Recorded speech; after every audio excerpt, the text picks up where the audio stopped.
প্রিয় দর্শক, আপনাদের সবাইকে স্বাগত জানাই ২৭ মে ২০২৬-এর সর্বশেষ আবহাওয়া সংবাদে।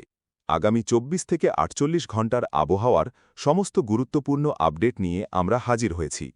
প্রতিদিনের আবহাওয়ার খবর সবার আগে পেতে এখনই আমাদের চ্যানেলটি সাবস্ক্রাইব করুন, ভিডিওতে লাইক ও শেয়ার করতে ভুলবেন না। আজকের আবহাওয়ার তথ্য নেওয়া হয়েছে বাংলাদেশ আবহাওয়া অধিদপ্তর থেকে।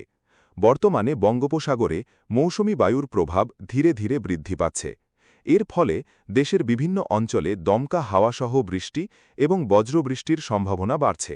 বিশেষ করে উপকূলীয় অঞ্চল, ঢাকা বিভাগ, চট্টগ্রাম বিভাগ, বরিশাল বিভাগ এবং সিলেট বিভাগের অনেক এলাকায় আগামী ২৪ ঘণ্টায় মাঝারি থেকে ভারী বৃষ্টিপাত হতে পারে। কোথাও কোথাও বজ্রপাতের ঘটনাও ঘটতে পারে। ঢাকা ও আশেপাশের এলাকায় আকাশ আংশিক মেঘলা থেকে মেঘাচ্ছন্ন থাকতে পারে। দিনের তাপমাত্রা সামান্য কমলেও বাতাসে আর্দ্রতার পরিমাণ বেশি থাকায় ভ্যাপসা গরম অনুভূত হতে পারে।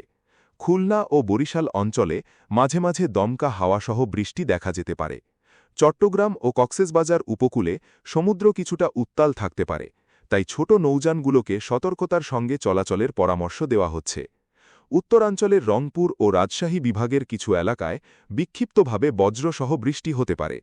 ময়মনসিংহ ও সিলেট অঞ্চলে ভারী বর্ষণের সম্ভাবনা রয়েছে। পাহাড়ি এলাকায় ভূমিধসের আশঙ্কাও উড়িয়ে দেওয়া যাচ্ছে না, বিশেষ করে যদি টানা ভারী বৃষ্টি অব্যাহত থাকে। এদিকে বঙ্গোপসাগরকে ঘিরে নতুন করে বড় ধরনের আবহাওয়াগত পরিবর্তনের ইঙ্গিত পাওয়া যাচ্ছে। বিভিন্ন আন্তর্জাতিক আবহাওয়া মডেল ও দীর্ঘমেয়াদী পূর্বাভাস অনুযায়ী ৩১ মের মধ্যে দক্ষিণ বা মধ্য বঙ্গোপসাগরে একটি লঘুচাপের সৃষ্টি হওয়ার সম্ভাবনা রয়েছে। এরপর ৩ থেকে ৪ জুনের মধ্যে এটি শক্তিশালী ঘূর্ণিঝড়ে রূপ নিতে পারে। সম্ভাব্য এই ঘূর্ণিঝড়টির নাম হতে পারে অর্ণব।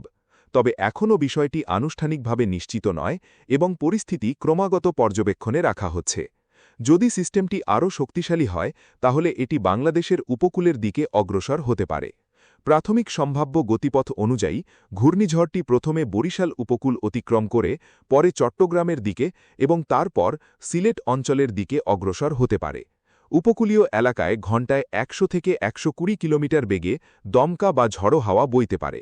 সেই সঙ্গে অতি ভারী বৃষ্টিপাত ও জলোচ্ছ্বাসের আশঙ্কাও রয়েছে।